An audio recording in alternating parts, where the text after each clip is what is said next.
লাখ মুসলমানের লেগে বালা একটা খবর যে জনপ্রিয় অভিনেত্রী অহনা মুসলমানের পক্ষে কথা কইবার লেগে আয়া পড়ছে। মুসলমানের পক্ষে কথা কইব জনপ্রিয় অভিনেত্রী। তো আইনারা জানতাছেন যে বর্তমানে যে ওকাব বিল আইছে এটার লেগে বহুত জায়গাত মুসলমানের বিরোধিতা করতেছে। এটা কি হিসাবে রিজেক্ট হইতো এটার লেগে বিজয় স্যার অহনা আয়া পড়ছে ওকাব বিলের বিরুদ্ধে কথা কইবার লেগে। তো মুসলমানের লাখ লাখ শুক্রিয়া কথা করতে লাগে যে হ্যাঁ মুসলমানের সাপোর্টে আছে। যেরকম চন্দ্রবাবু নাইডু তারা মতন গাদ্দারি এটাই কবার চাই যে সবই যত মুসলমান আছে ছোটো বড় সবই রাস্তার মধ্যে আয় পড়তে লাগে এই ওয়াকফ বিলের বিরুদ্ধে।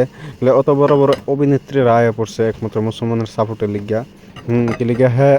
अरे मुसलमानों तुम और सलमान खान का मूवी देखो, शाहरुख का मूवी देखो, आमिर खान का मूवी देखो।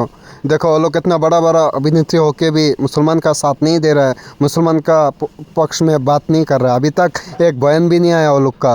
लेकिन देखो इतना बड़ा अभिनेत्री हैं जनप्रिय, वो आ गया मुसलमान का हक में बात करने के लिए। अभी देखो जो ईद में तुम लोग 100 रुपया फेंक के 200 रुपया फेंक के जो सलमान खान का मूवी सब देखने, शर्म करो मुसलमानों, शर्म करो। सलमान खान का मूवी और मत देखना, शर्म करो। बिल का विरोध में सब लोग आ गया, आप सब भी निकलो घर से।